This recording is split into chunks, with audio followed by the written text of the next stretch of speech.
Ari kawajiban ati nyaeta iman ka Gusti, tauhid nu jazim pasti, marifat anu sajati.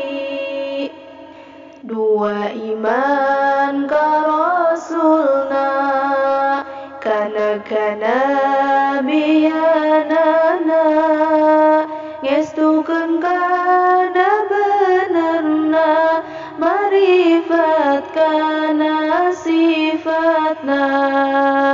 Tilu iman kana barang nujol ti Allah ka urang, parentahan jeung panglarang, berat hampang ulah mumpang. Kaopat deui ngimankeun, nekatkeun jeung ngabenerkeun, kasakur nu didongkapkeun, ku Rasulna diwartoskeun.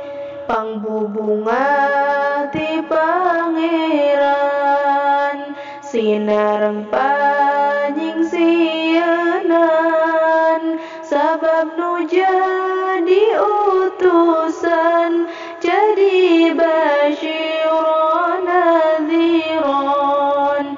Lima yakin ngayakinkeun, kanu unggeus diimankeun, tetep ati disucikeun, tina anu ngamang-mangkeun.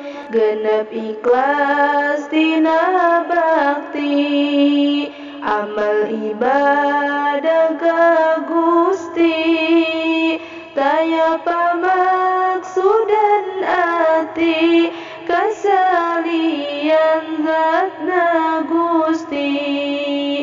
7 tawakal ngandelkeun, ka Allah hungkul pasrahkeun, pamaksudan dihasilkeun, tina sieun diamalkeun.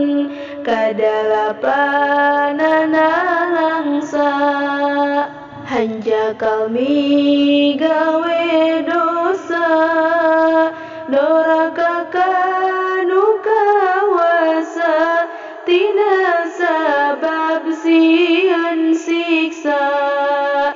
Kasalapan muraqabah, eling haten teu goflah, sieun katingal ku Allah, dina kabeh lampah pola.